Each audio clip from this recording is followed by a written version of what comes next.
Shalom Aleihim. Bapak Yahweh memberkati saudara sekalian. Saya sangat bersyukur karena pagi ini kita masih tetap bisa bersama-sama merayakan hari raya yang ketiga, yaitu Hari Raya Buah Sulung atau Yom Habikurim.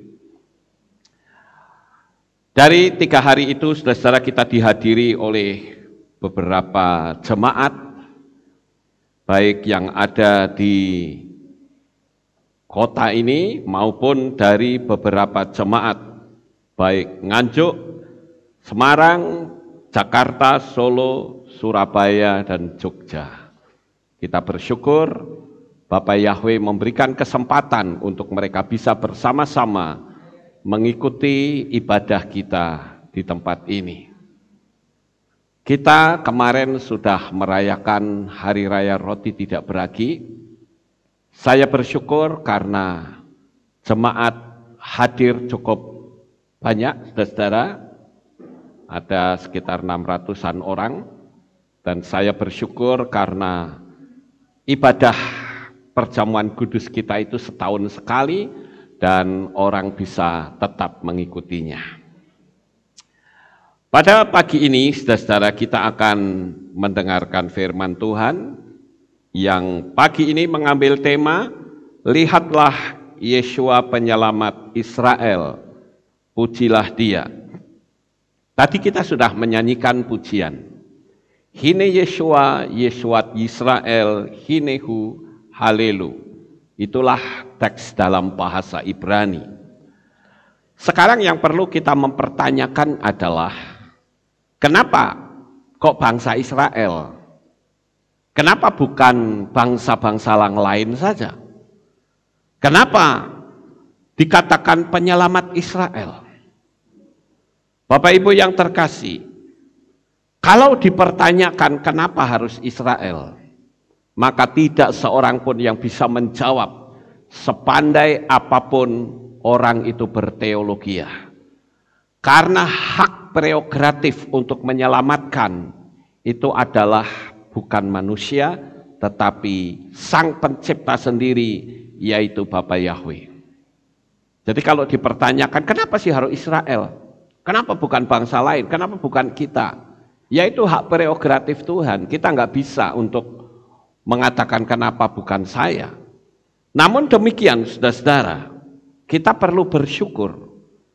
Sekalipun penyelamat itu hanya ditujukan untuk bangsa Israel, bukan berarti bangsa-bangsa lain tidak mendapatkan keselamatan.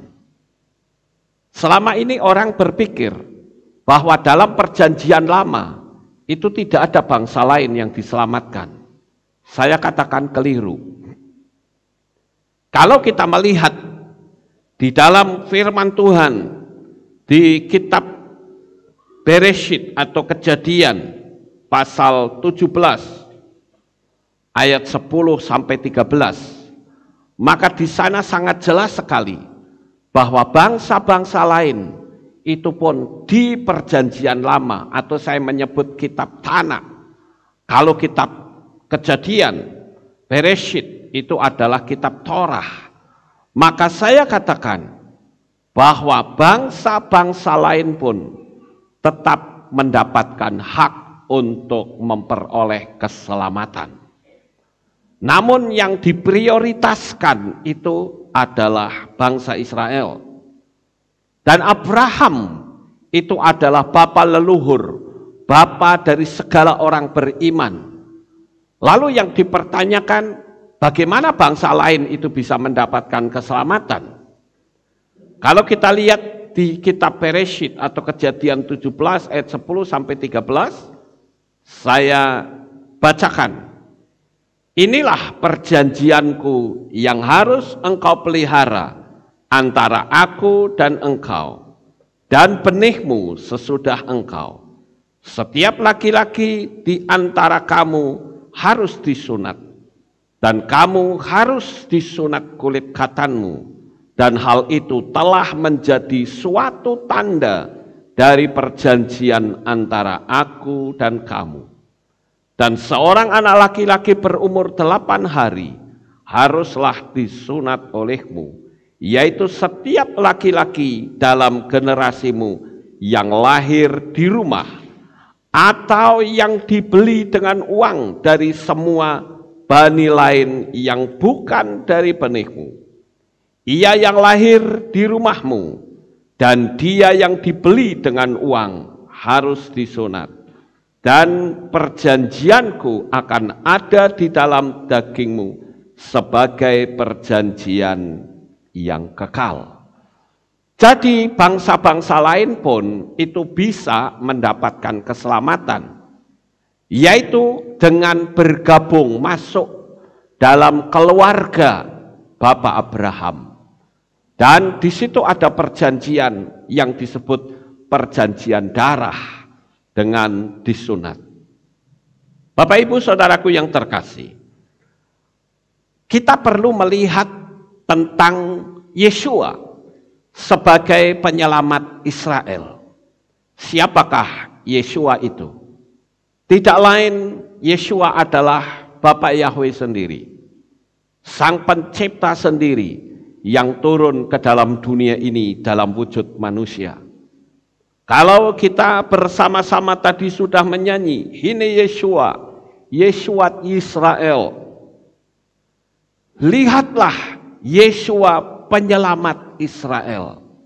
Dan itu sudah dinubuatkan sekitar lebih kurang 700-an tahun sebelum Yeshua ada di dalam dunia ini. Kita bisa melihat nubuatan Yeshua sebagai penyelamat Israel. Kita perlu mempertanyakan lagi, kenapa harus diselamatkan? Bukankah Israel itu sudah diselamatkan? Bapak Ibu yang terkasih, saya katakan bahwa bangsa Israel yang sudah diselamatkan, namun kehidupan mereka kehidupan yang sangat ngacau sekali. Nabi-nabi diturunkan juga mengalami aniaya. Apalagi di zaman kitab Melehim atau kitab Raja-Raja, banyak sekali nabi-nabi yang dibunuh. Bangsa Israel kembali melakukan perjinahan secara alam supranatural, yaitu dengan menyembah Baal. Dan disitulah perlu adanya karya penyelamatan yang sempurna. Nabi-nabi ternyata tidak sempurna karya penyelamatannya. Kenapa? Karena nabi-nabi itu adalah keturunan manusia yang sudah berdosa. Tuntutan alam semesta, tuntutan Tuhan adalah manusia harus tunduk sampai akhir dan dia adalah harus manusia yang sempurna. Tetapi bagaimana manusia bisa sempurna, saudara? Karena tidak ada manusia yang sempurna, sebab Adam dan Hawa sudah jatuh di dalam dosa. Di atas muka bumi ini tidak ada satupun yang sempurna, yang berhak untuk memberikan jaminan keselamatan. Kalau tidak ada yang sempurna, lalu siapa yang paling sempurna? Tidak lain adalah Bapak Yahweh sendiri. Sementara yang perlu diselamatkan itu adalah manusia. Maka jalan satu-satunya adalah Yahweh Sang Pencipta itu turun ke dalam dunia ini dalam wujud manusia, dialah Yeshua HaMashiach. Saudaraku, kalau kita melihat nubuatan dari kedatangan Yeshua HaMashiach 700-an tahun sebelum dia turun ke dalam dunia ini, sudah dinubuatkan oleh Nabi Yesaya. Kita bisa melihat di dalam kitab Yesaya pasal 53 ayat 3 sampai 7. Saya bacakan untuk saudara, demikianlah bunyinya. Dia direndahkan dan ditolak oleh manusia, seorang yang penuh penderitaan dan dikenal berpenyakitan atau memiliki rasa sakit, dan seperti yang menyembunyikan wajahnya dari dirinya. Dia direndahkan dan kita tidak mengindahkannya. Sesungguhnya Dia telah menanggung penyakit dan penderitaan kita. Dia telah memikulnya. Tetapi kita dianggap dia kena kutuk, dihajar dan didera Elohim. Namun dia ditikam karena pemberontakan kita, diremukkan karena kejahatan kita. Ganjaran demi keselamatan kita menimpa atasnya, dan melalui bilurnya dia telah menjadi kesembuhan bagi kita. Seperti domba, kita semua telah tersesat. Kita masing-masing telah berbalik menurut jalannya sendiri. Tetapi Yahweh telah menimpakan kepadanya kejahatan kita semua. Dia ditindas dan dia disengsarakan. Tetapi dia tidak membuka mulutnya. Seperti seekor anak domba dia digiring ke pembantaian. Dan seperti induk domba dia menjadi keluh di hadapan yang mengguntingi bulunya. Demikianlah dia tidak membuka mulutnya. Bapak Ibu Saudaraku yang terkasih di dalam Tuhan Yesus HaMasyiah, baik yang ada di Kehilat ini maupun yang ada di berbagai belahan dunia manapun yang mengikuti streaming kita di tempat ini. Melalui nubuatan ini kita tentu tahu siapa yang dimaksud. Dia tadi tidak lain adalah Yeshua HaMasyiah. Dia ditolak, dia dianiaya, dia bahkan menderita sengsara.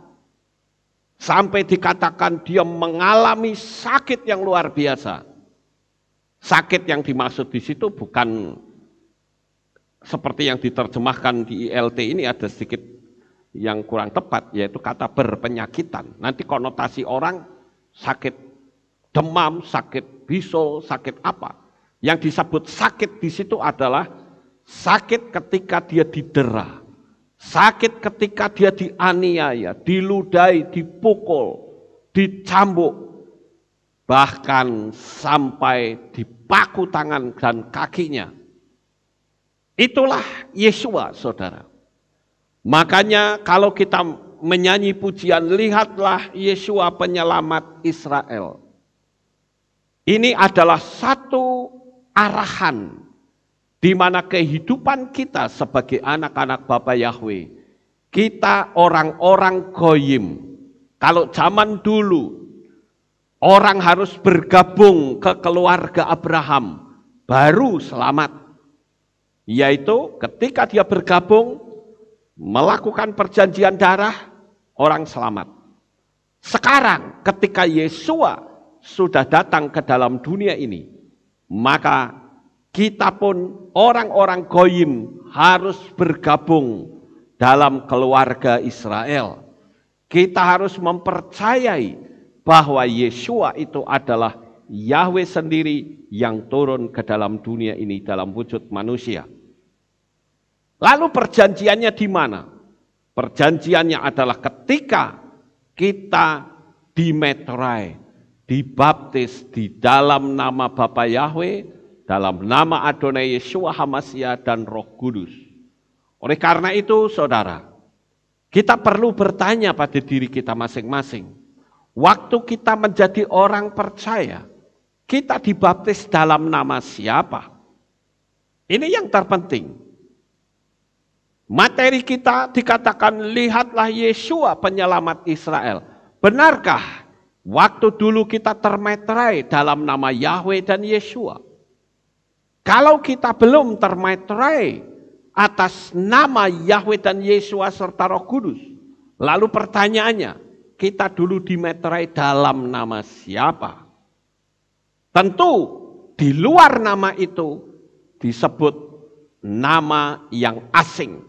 Nama yang tidak dikenal di kerajaan Shamayim. Oleh karena itulah Bapak Ibu, kita harus kembali dipulihkan. Baptisan pembaharuan itu adalah pemulihan agar kita mendapatkan keselamatan. Kita masuk dalam keluarga, yaitu keluarga Yeshua HaMasyiah. Bapak Ibu yang terkasih, kalau kita melihat Bapa Yahweh itu adalah Tuhan yang mencintai manusia. Dan Tuhan menjadikan manusia hidup di dunia ini. Apa sih tujuan Tuhan bikin manusia di dunia? Tidak lain adalah untuk menggantikan kedudukan Lucifer. Malaikat cahaya yang memiliki tugas untuk memuliakan Bapa Yahweh.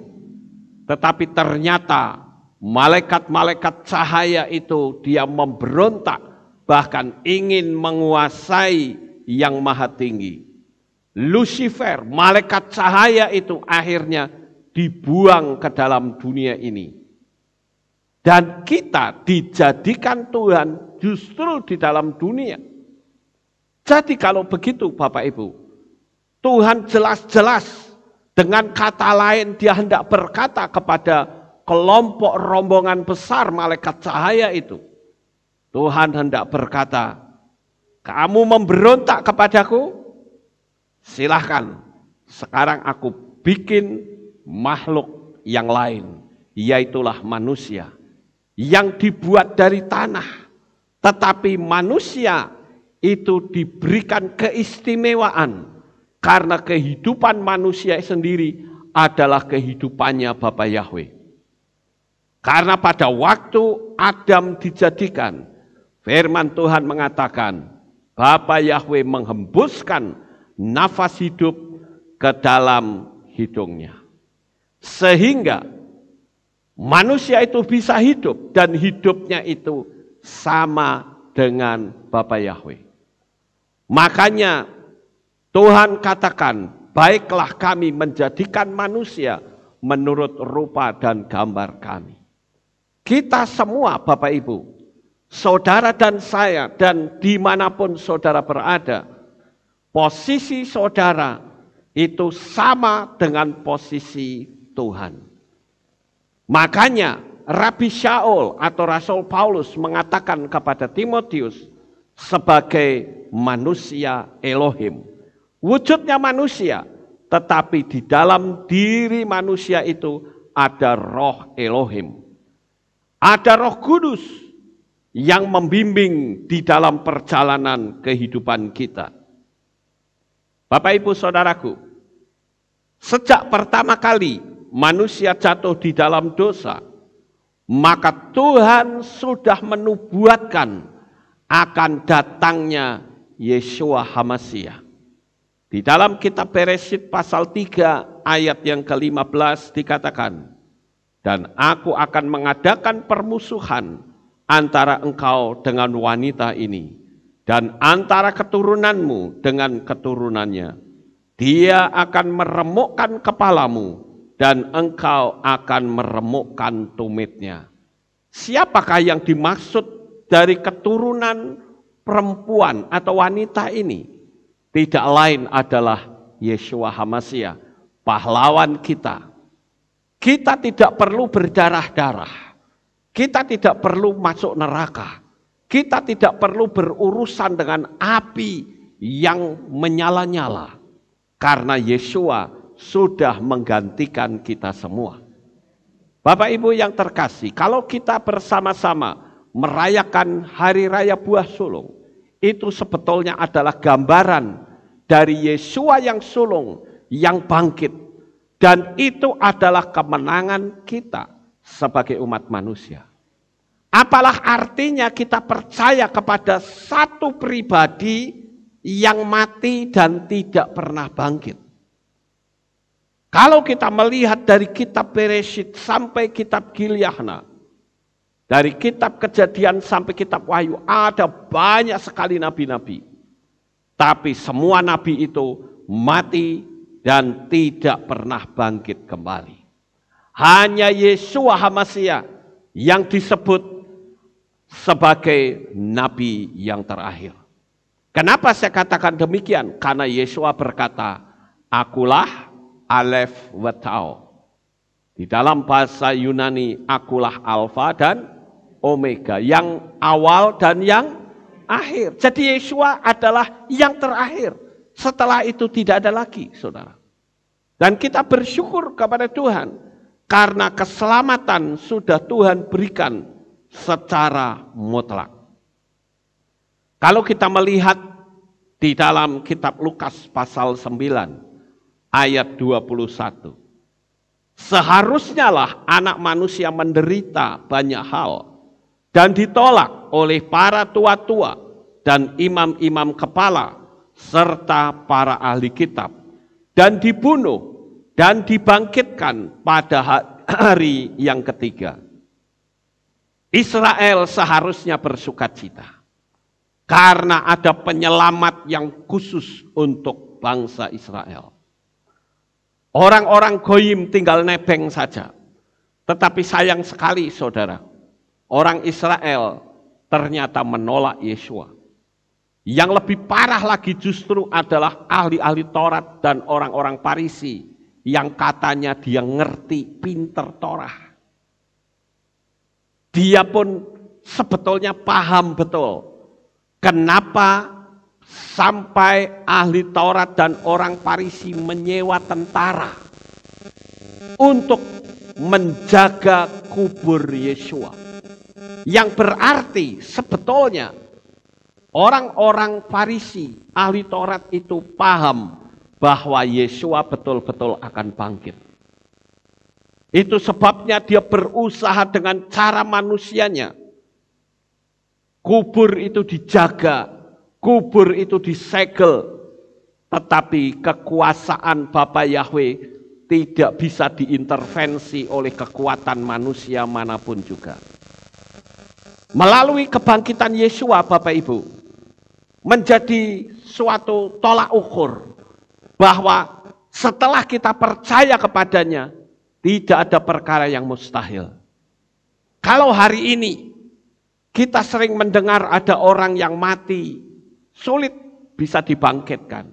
Kalau dia dibangkitkan, toh dia juga mati lagi. Tetapi Yesua, dia mati, pada hari yang ketiga dia bangkit kembali. Dan itu tandanya, apa yang Yesua katakan, akulah kebangkitan dan hidup, dia buktikan kemahakuasaannya. Dia bangkit artinya tidak ada lagi yang mustahil. Saya tidak tahu apa yang menjadi mustahil dalam hidup saudara saat ini. Tetapi dengan kita percaya, kita meyakini akan kuasa kebangkitannya, maka tidak ada perkara yang mustahil bagi kita orang-orang yang percaya. Saudaraku yang terkasih, saat bangsa Israel menolak Yesua, bahkan membunuhnya, maka keselamatan itu akhirnya terbagi kepada semua bangsa. Siapapun boleh meraih keselamatan dengan gratis. Cukup mengundang Yesua masuk di dalam hatinya dan menerima metrai keselamatannya. Maka pada saat kita mati, kita sudah dipastikan mendapatkan jaminan keselamatan yang mutlak. Haleluya. Itulah yang perlu kita syukuri Bapak Ibu. Itu sebabnya di dalam iman kita tidak mengenal kata semoga, mudah-mudahan. Karena jaminannya ada. Yesus katakan, akulah satu-satunya jalan, kebenaran dan hidup. Seorang pun tidak akan sampai kepada Bapa kecuali melalui aku. Itu jaminan mutlak, Bapak Ibu.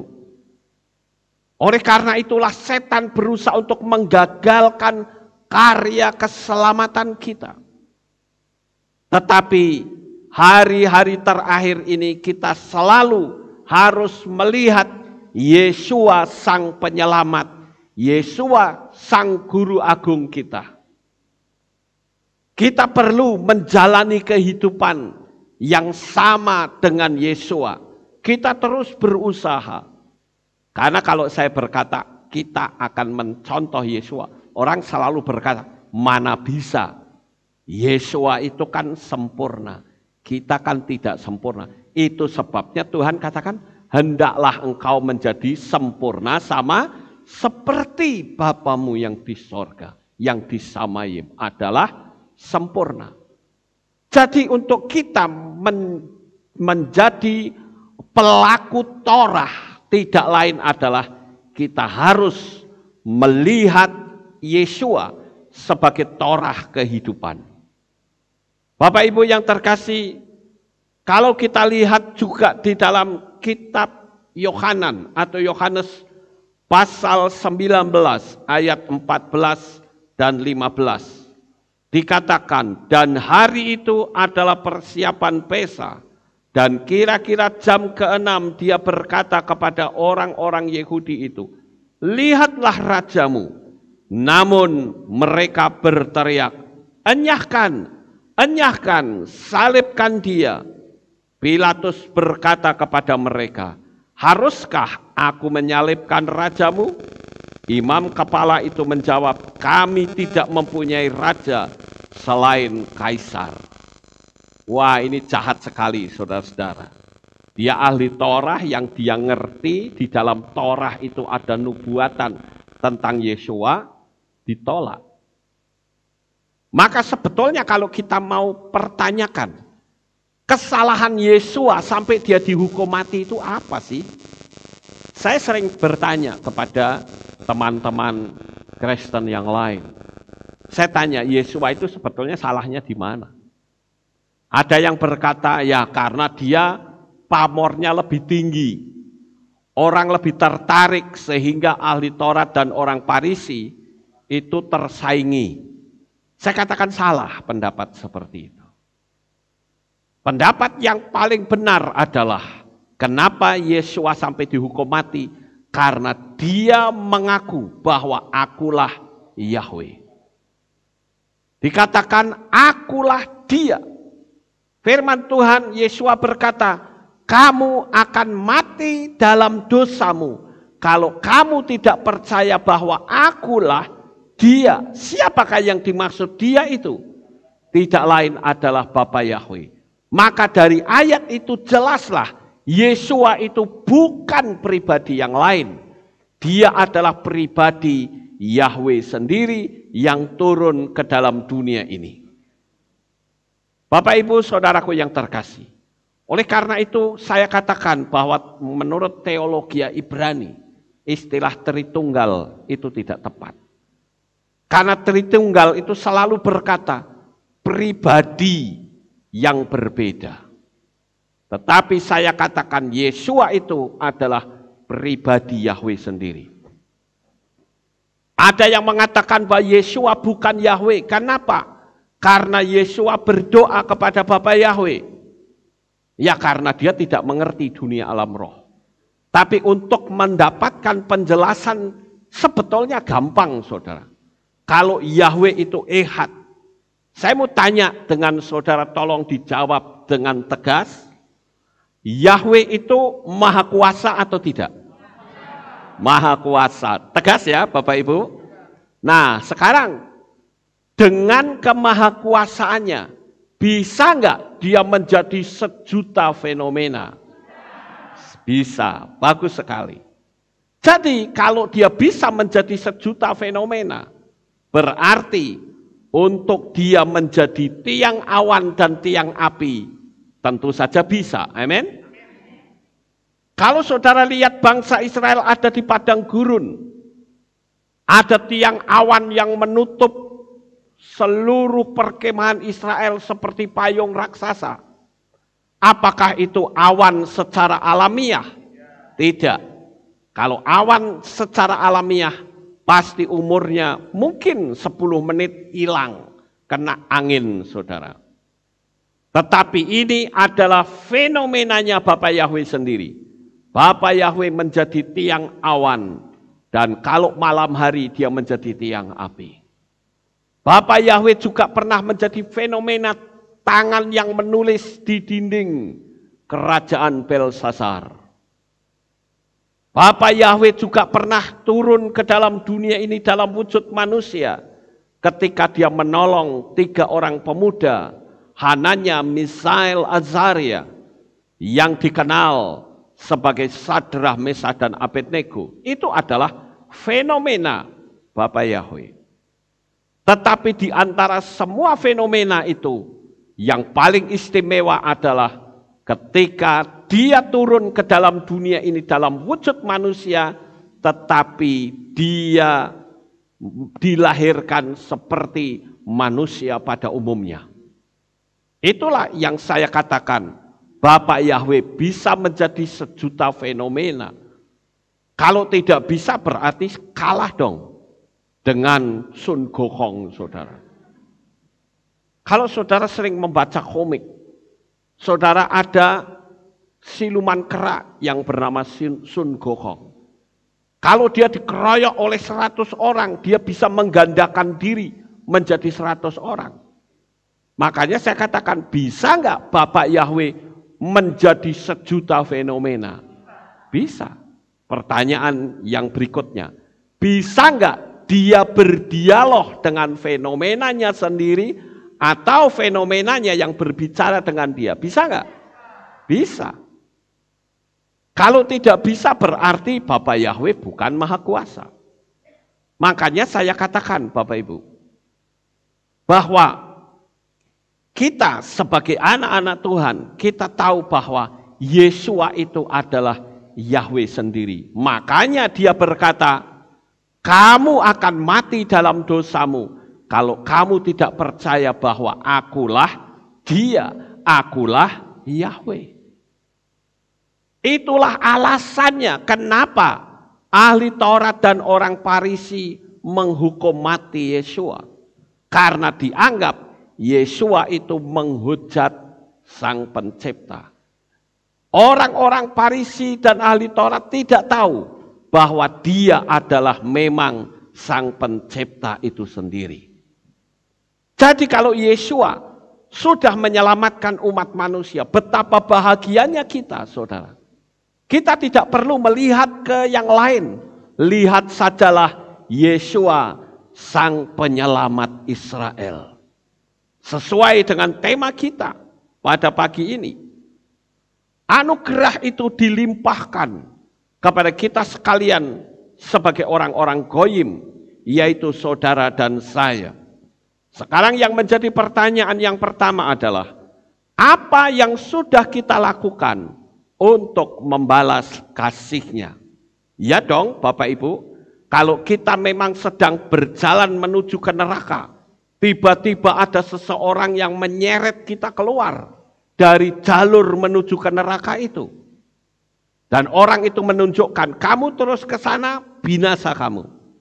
Begitu kita lihat, wah ternyata api. Kita tentu berterima kasih, bukan?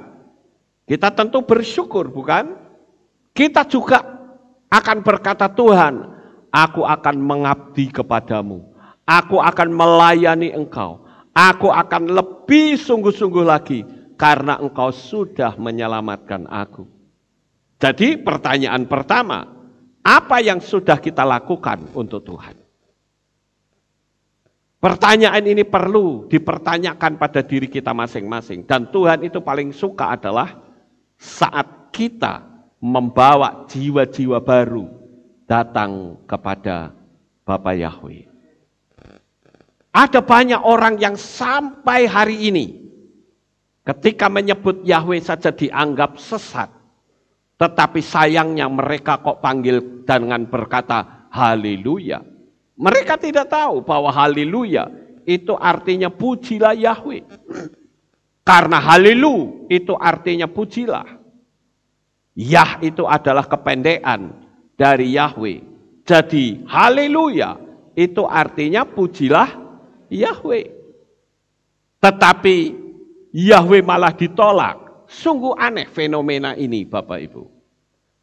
Oleh karena itu kita sebagai anak-anak Tuhan, kita perlu menyadari, kita orang-orang yang sudah diselamatkan. Yang kedua, kalau dikatakan lihatlah Yesua Sang Penyelamat Israel, mungkin kita akan berkecil hati. Tuhan, saya bukan orang Israel. Betul, saudara bukan orang Israel. Di sini, di Kehilap ini saja, ada orang Jawanya, ada orang Tionghoanya, ada orang Bataknya, ya macam-macam, saudara-saudara. Itu hanya dalam wujud daging. Tetapi ketika kita percaya kepada Bapa Yahweh, kita sudah dijadikan Israel secara rohani. Itulah anugerah yang besar. Jadi, kita ini adalah Israel rohani karena iman kita berasal dari sana.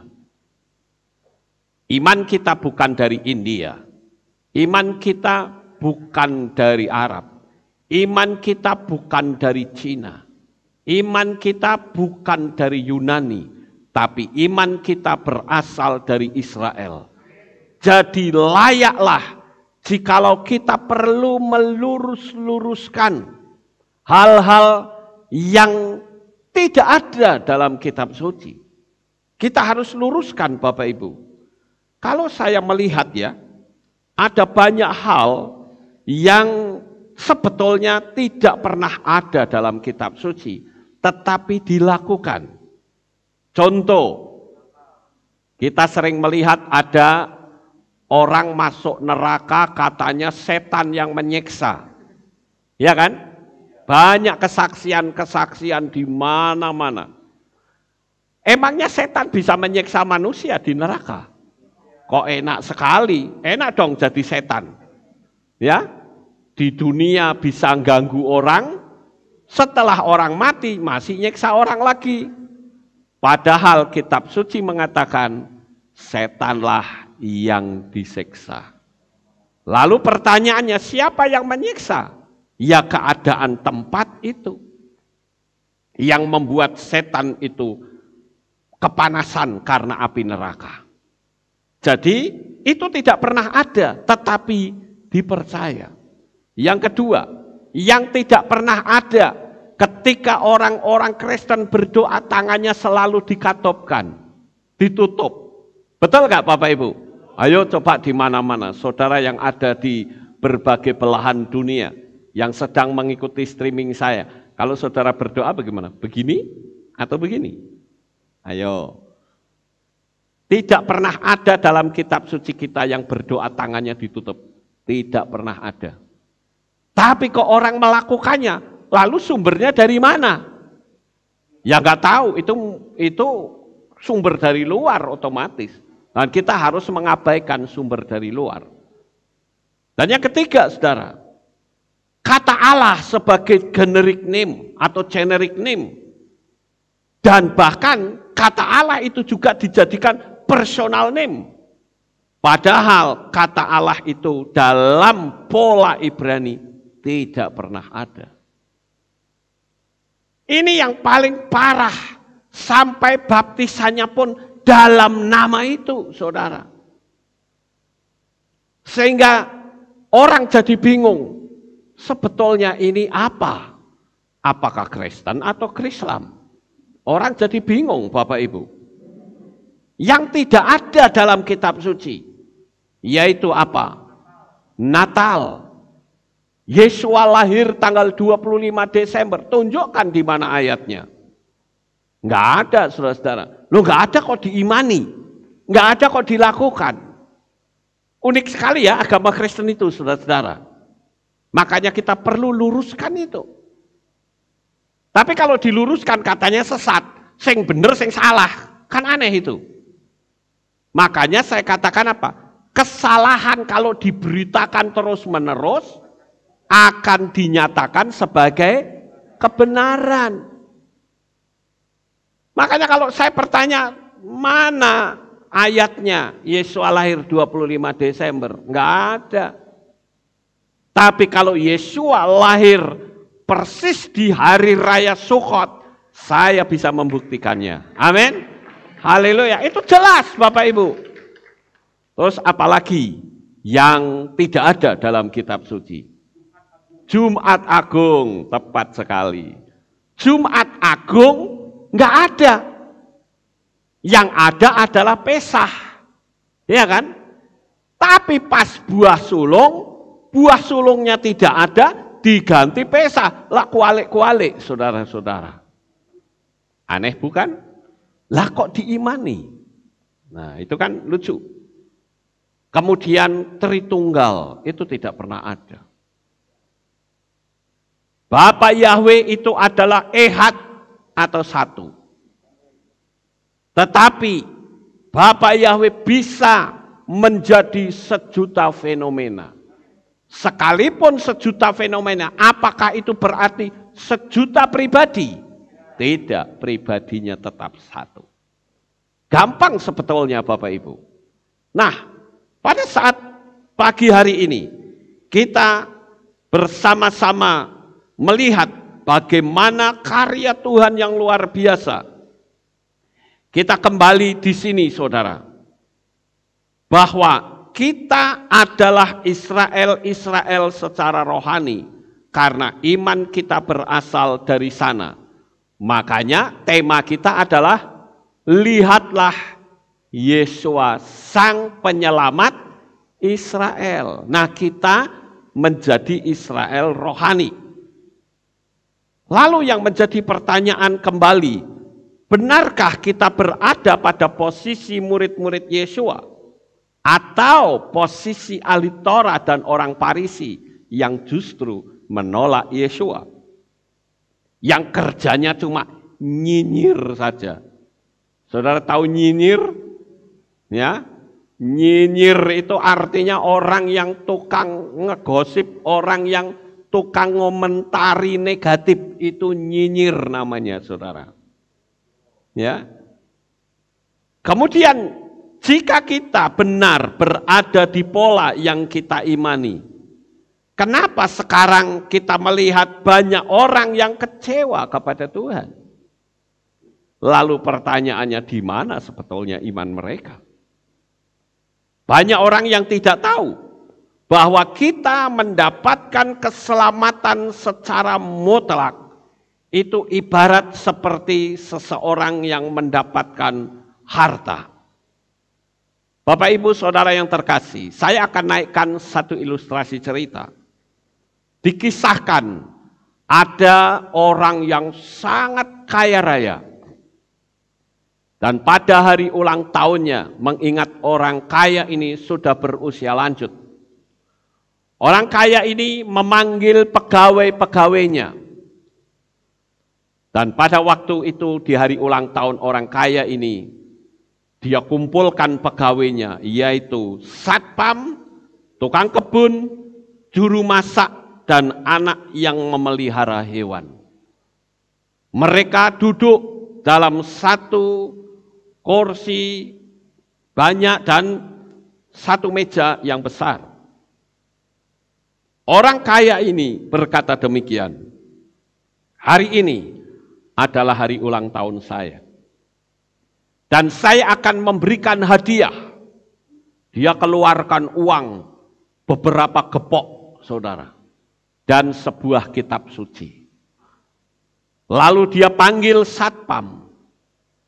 Bapak satpam, kamu mau pilih yang mana? Uang yang banyak ini atau kitab suci? Satpam itu berkata, karena saya tidak bisa membaca, maka kitab suci itu tidak ada artinya bagi saya. Jadi saya memilih uang. Silakan ambil uang ini. Orang kaya itu memberikan uang. Banyak sekali bergepok-gepok, saudara-saudara. Karena namanya juga orang kaya. Kemudian dia tanya kepada tukang kebun, kalau kamu bagaimana? Tukang kebun berkata, saya sebetulnya ingin kitab suci itu. Tetapi saat ini istri saya sedang sakit parah. Jadi kitab suci itu juga tidak ada artinya bagi saya. Lebih baik saya memilih uang. Oh silakan, gak apa-apa. Dia keluarkan uang lagi. Dengan jumlah yang sama dengan yang diberikan tadi kepada satpam. Kemudian orang kaya ini mengeluarkan uang lagi. Lalu ditanyalah juru masak. Kalau engkau bagaimana, juru masak? Apakah kamu suka uang ini atau kitab suci? Enggak usah segan. Kalau memang kamu butuh atau mau pilih uang, enggak apa-apa, ngomong saja. Dan juru masak itu berkata, saya sebenarnya suka menceritakan sesuatu yang indah, suatu kebenaran.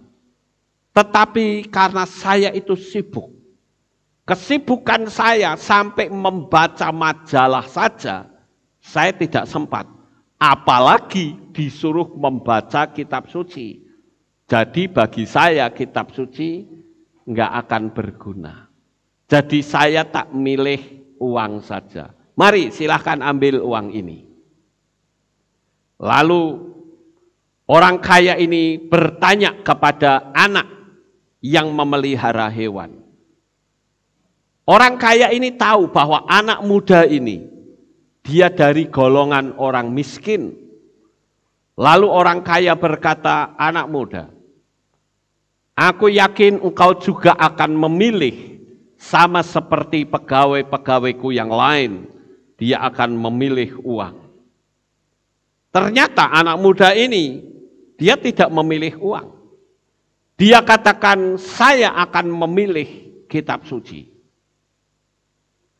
Orang kaya ini terkejut, saudara. Loh, kamu ini kan sedang butuh uang, kok malah kamu pilih kitab suci? Dia katakan bahwa ibu saya pernah berkata bahwa firman Tuhan itu atau kitab suci itu lebih berharga dari emas dan lebih manis dari madu. Lalu si orang kaya berkata, baiklah kalau begitu, silahkan kitab suci ini kau ambil. Jadi uangnya kau lepas ya? Iya. Diambilnya lah kitab suci itu. Di hadapan dengan banyak teman-temannya yang ada dalam pekerjaan itu. Si anak muda ini membuka kitab suci, saudara-saudara. Dan apa yang terjadi? Di dalam kitab suci itu terdapat 2 amplop. Yang pertama adalah amplop berisi cek senilai 10 kali lipat dari pemberian orang kaya terhadap pegawai-pegawainya yang lain. Kemudian dia melihat amplop yang satunya.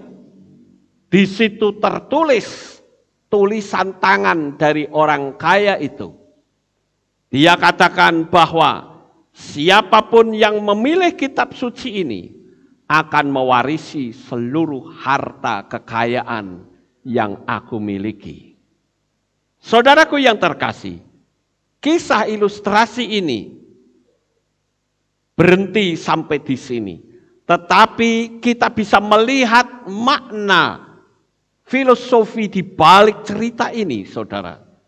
Yang pertama adalah banyak orang yang tidak menyadari bahwa sebenarnya kitab suci itu berisi kekayaan surgawi. Banyak orang yang selalu berpikir duit, duit, duit. Sampai karena saking pikirannya duit melulu, ibadah pun sudah tidak lagi sempat. Lalu apa bedanya dengan pegawai-pegawai tadi yang pikirannya hanya tertuju pada duit? Kenapa Anda tidak memilih untuk beribadah? Karena di situ ada keinginan Tuhan, di mana kita sudah diselamatkan. Kita harus melihat Sang Guru besar kita, Yeshua HaMashiach. Dan saya katakan, saudara, perhatikan kata-kata saya itu penting. Jikalau orang tahu bahwa jerih lelahmu di dalam mengikut Tuhan dan jerih lelah kamu melayani akan mendatangkan kekayaan yang besar di Syamaim, orang akan berebut untuk menggantikan kedudukan saudara. Sekali lagi perhatikan kata-kata saya itu penting. Jikalau orang tahu bahwa jerih lelahmu dalam mengikut Tuhan. Jikalau orang tahu bahwa jerih lelahmu dalam melayani pekerjaan Tuhan akan mendatangkan kekayaan yang sangat besar di Samaim, orang akan berebut menggantikan kedudukanmu. Tetapi sayang sekali banyak orang yang tidak melihat upahnya nanti di Samaim. Bapak Ibu Saudaraku yang terkasih, itu sebabnya Yesua pernah membuat sebuah perumpamaan di dalam kitab Matius atau kitab Matius pasal 13 ayat 44 sampai 46 dikatakan, lagi pula kerajaan surga itu seumpama harta yang terpendam di sebuah ladang, yang setelah menemukannya seseorang memendamnya, dan oleh karena sukacitanya itu ia pergi menjual segala sesuatu sebanyak yang ia miliki dan dia membeli ladang itu. Lagi pula kerajaan surga itu seumpama seorang pedagang yang mencari mutiara yang indah, dan setelah menemukan sebutir mutiara yang sangat mahal, sambil pergi ia menjual segala sesuatu sebanyak yang ia miliki dan dia pun membelinya. Satu perumpamaan yang sangat indah, saudara. Di situ diceritakan ada seseorang yang melihat ladang. Nampaknya ladang ini gak berguna. Tetapi ketika dia melihat di ladang itu ternyata ada harta karun, dia tutup kembali. Dia memiliki harta sebanyak apapun dia jual untuk membeli ladang itu. Orang yang nggak ngerti akan berpikir, kamu dasar goblok, sudah tahu rumahmu bagus kok malah beli ladang yang jelek seperti itu. Tapi dia tidak tahu bahwa sebetulnya di ladang itu ada harta karun. Lihatlah Yesua penyelamat Israel. Selama kita tahu bahwa di balik pengikutan kita kepada Yesua ada upah yang besar di Samaim, kita akan terus berpegang kepada iman untuk Yesua HaMasiah. Bapak Ibu Saudaraku yang terkasih, kita harus tahu bahwa ketika kita ada di kursi pengadilan Tuhan kelak, sebelum saya tutup khotbah saya akan tunjukkan kepada saudara bahwa kelak ketika kita berhadapan dengan kursi pengadilan Tuhan, maka kita akan berhadapan dengan dua kitab. Kitab yang pertama disebut kitab kehidupan atau Sefer HaChaim. Kitab kehidupan itu adalah kitab yang berisi nama-nama kita. Nama-nama yang telah termeterai. Yaitu apa? Ketika kitab kehidupan dibuka dan nama kita ada di dalamnya, maka Tuhan akan berkata, silahkan masuk ke dalam rumah Bapa yang maha indah. Kitab kehidupan itu saudara bisa lihat di dalam kitab Gilyahna atau kitab Wahyu pasal 20 ayat 12 dan ayat 15. Saya bacakan untuk saudara. Dan aku melihat mereka yang mati, kecil dan besar, yang berdiri di hadapan Elohim, dan dibukalah gulungan kitab, juga dibuka gulungan kitab yang lain, yang adalah kitab kehidupan. Dan mereka yang mati dihakimi dari apa yang tertulis di dalam kitab gulungan, di dalam gulungan kitab itu, sesuai dengan perbuatan-perbuatan mereka. Ayat.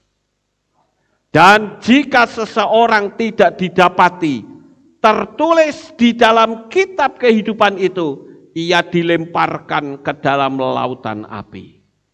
Pertanyaannya adalah, benarkah namamu sudah tertulis dalam kitab kehidupan? Ini perlu dipertanyakan loh saudara.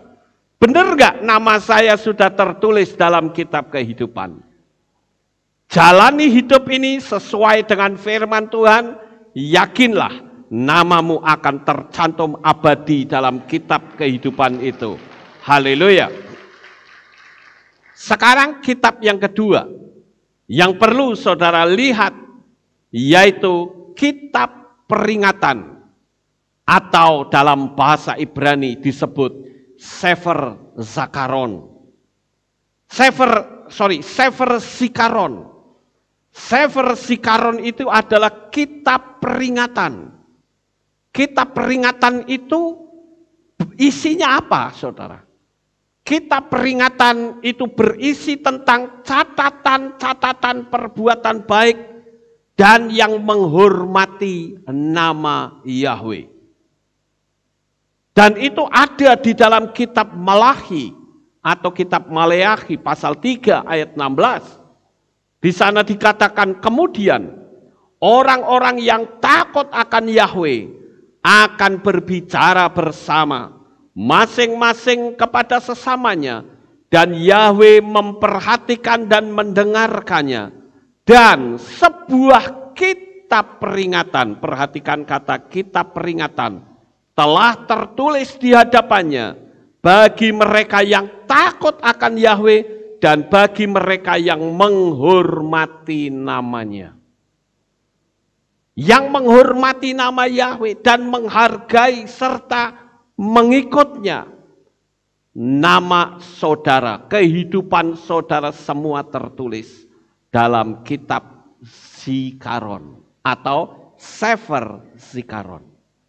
Jadi saya meyakini bahwa perjalanan hidup saya sudah tertulis dalam Sefer Zikaron, bahwa sayalah yang memproklamirkan nama Yahweh di Indonesia ini. Bapak Ibu saudaraku yang terkasih, dua kitab inilah yang sangat penting yang Tuhan tunjukkan kepada kita. Lihatlah Yeshua penyelamatmu, mana yang akan kau lakukan sebagai balas budi kepada Yeshua yang telah berdarah-darah demi menyelamatkanmu. Sebagai penutup, saya akan menceritakan sebuah cerita nyata, kisah nyata. Kisah nyata ini terjadi pada seseorang yang bernama John Griffith. John Griffith hidup di tahun 1937.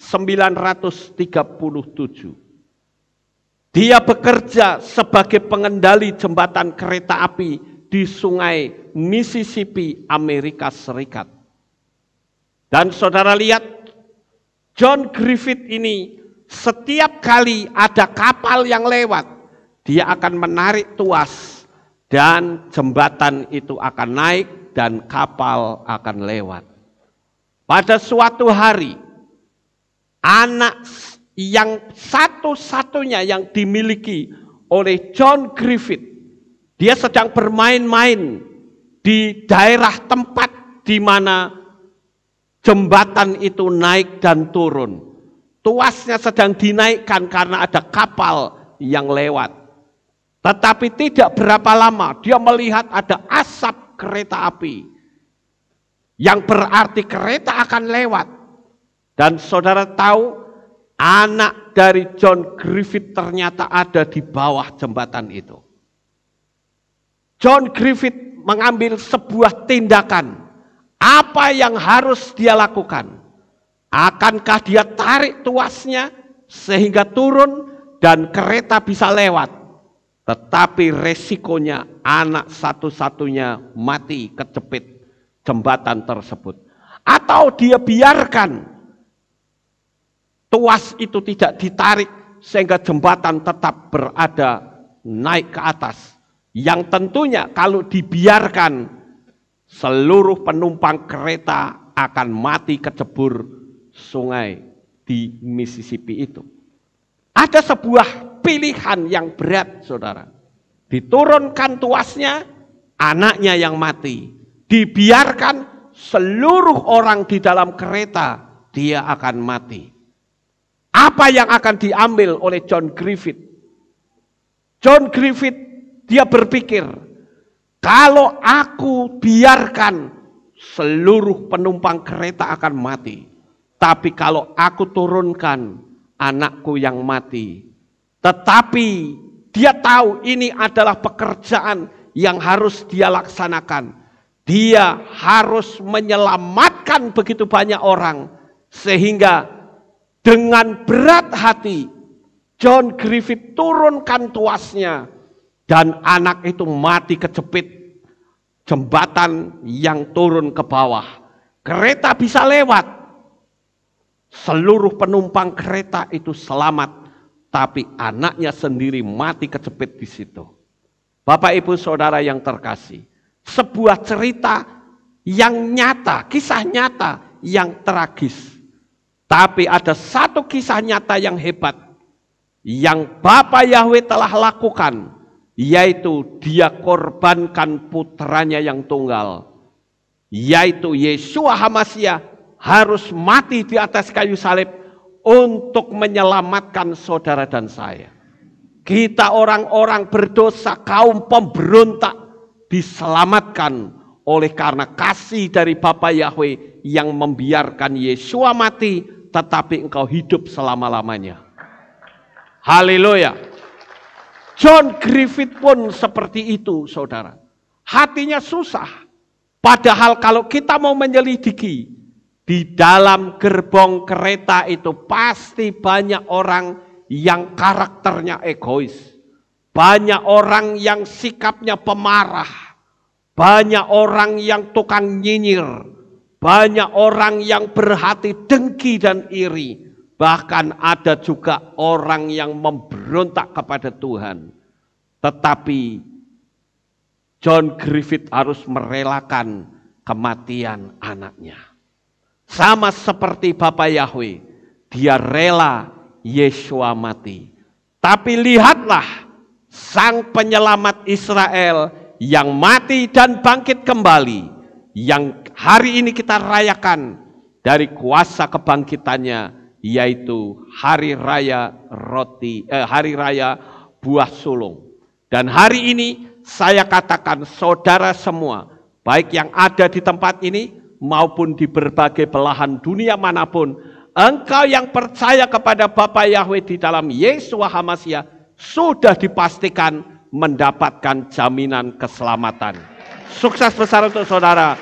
Bapa Yahweh memberkati. Haleluya. Kita tunduk kepala dan kita akan berdoa. Kami mengucapkan terima kasih dan syukur kepadamu ya Tuhan.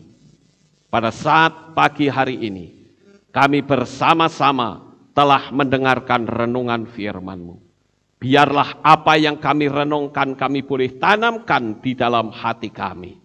Terima kasih Bapa Yahweh, terpujilah Engkau, dan kami akan selalu melihat penyelamat Israel, Yeshua HaMasyiah.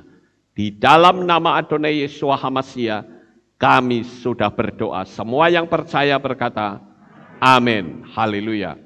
Bapak Ibu sekalian yang terkasih, saat ini kita akan bersama-sama untuk mengikuti yaitu doa bagi persembahan buah sulung. Namun sebelumnya kita akan mendengar pengumuman terlebih dahulu. Kami persilahkan.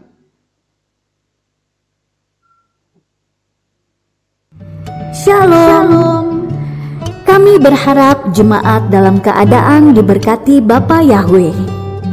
Sebentar kita akan menyimak info sekilas dari pengumuman Kehilat Alef Tau. Dalam rangka memperingati Hari Raya Pesak, akan diadakan donor darah pada hari Minggu 28 Maret 2021 pukul 9 pagi di Kehilat. Bagi yang ingin berpartisipasi, harap mendaftar di kantor Kehilat. Untuk jemaat yang sudah mendaftar, berkesempatan mendapatkan undian door prize. Hari Raya Roti Tak Beragi atau Matzah Penutup akan dilaksanakan pada hari Jumat 2 April 2021 pukul 6 sore dengan tema Inilah Aku Untuk Melayanimu. Ibadah Syabat 3 April 2021 digabung hari Jumat. Info perkawinan. Akan dilangsungkan pemberkatan perkawinan pasangan ST Cahyo Gunawan dengan Eli Endrawati pada hari Rabu 31 Maret 2021 pukul 10 di Kehilat Aleftau. Bagi jemaat yang ingin memberikan doa restu, bisa hadir dengan menaati protokol kesehatan. Info ibadah anak. Ibadah anak akan dimulai kembali pada hari Minggu 4 April 2021 pukul 9 pagi di Kehilat. Untuk itu kami menghimbau Bapak Ibu Saudara dapat mengajak putra-putrinya untuk mengikuti ibadah anak.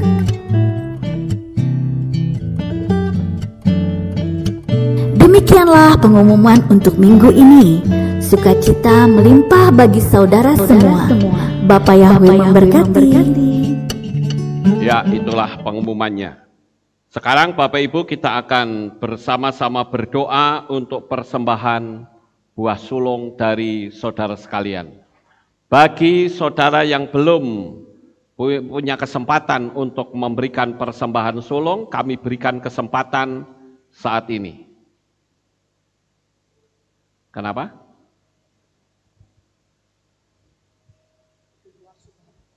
Ya, yang di luar sudah ada kotaknya, ya. Jadi bagi saudara yang akan memberikan persembahan sulung, kami memberikan kesempatan sekarang. Setelah itu kita akan bersama-sama berdoa dan sekaligus kita akan menutup di dalam doa.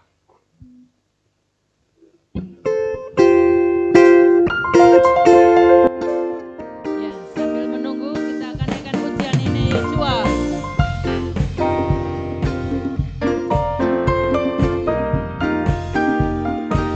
Haleluya.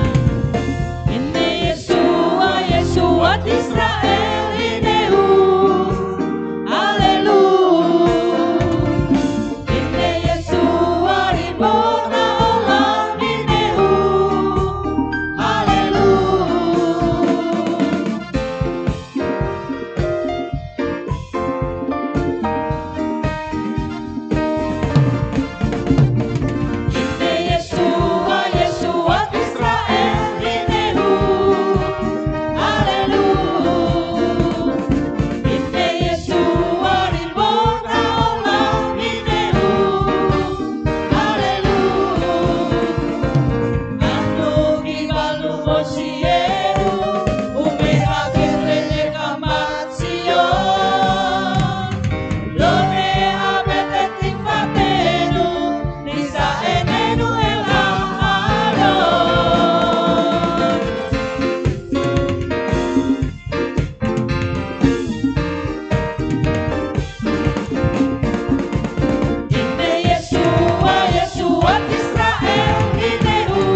Baik Bapak Ibu Saudara, kita akan bersama-sama berdoa.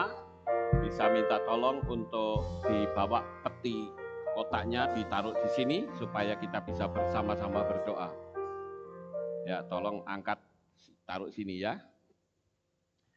Mari Bapak Ibu kita akan bersama-sama bangkit berdiri dan sekaligus kita akan tutup di dalam doa.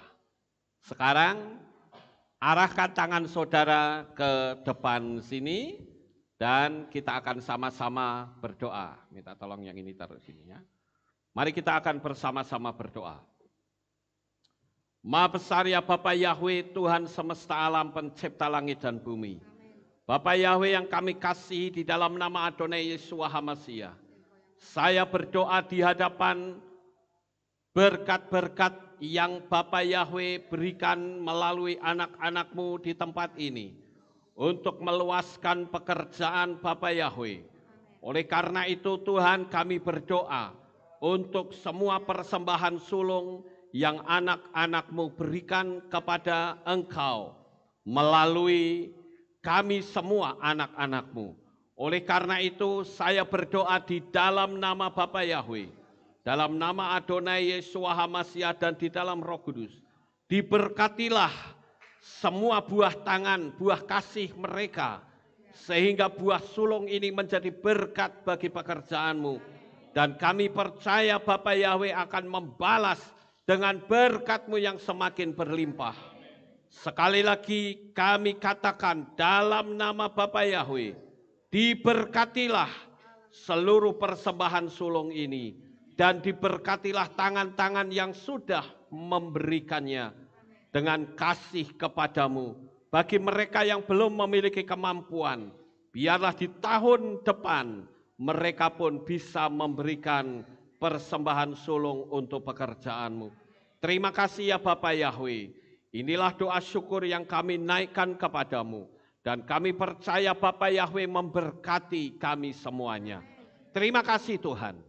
Mari Bapak Ibu Saudara sekarang kita angkat tangan kita. Kita akan menerima berkat Kohanim. Haleluya. Yevarechecha Yahweh wa yismereka.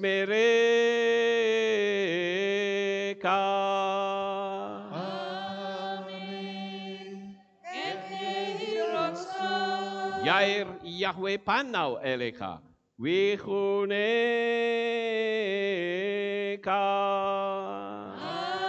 Amin. Ken yehirotso. Yesa Yahweh panau eleka, wayashem lecha shalom.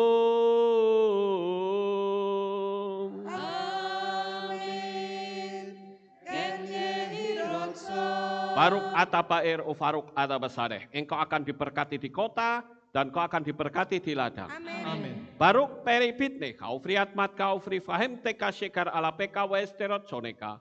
Diberkatilah buah kandunganmu, diberkati hasil bumimu, diberkati hasil ternakmu, anak-anak lembumu dan anak-anak dombamu. Amin. Baruk tan akau misyarteka, diberkatilah bakulmu dan tempat adonanmu. Amin. Baruk ata boboy kau faruk ata betseteha, dan kau akan diberkati pada waktu kau masuk, dan kau akan diberkati pada waktu kau keluar. Amin. Baruk ata Yahweh Elohenu melek haolam, besem Yeshua HaMashiach waruah hakodes kile olam faed. Kami sudah berdoa dan mengucap syukur.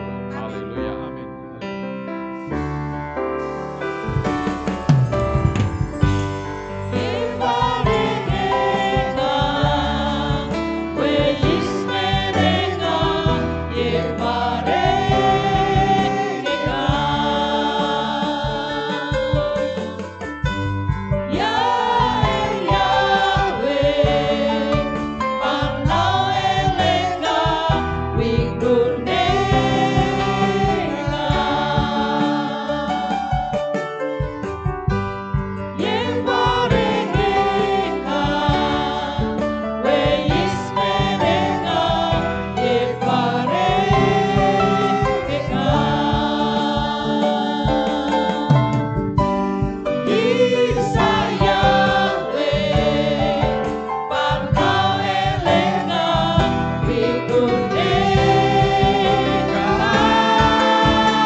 Selamat Dimohon pulang.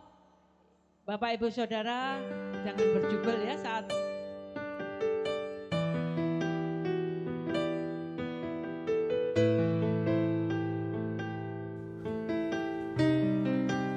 Segala pujian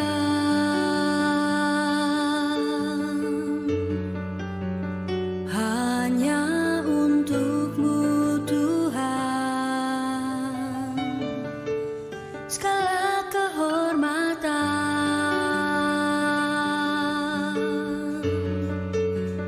juga punya-Mu Tuhan. Dari puncak tertinggi sampai lembah terlandai, semua karya kasih cinta-Mu, sujud menyembah Sang Maha Pencipta.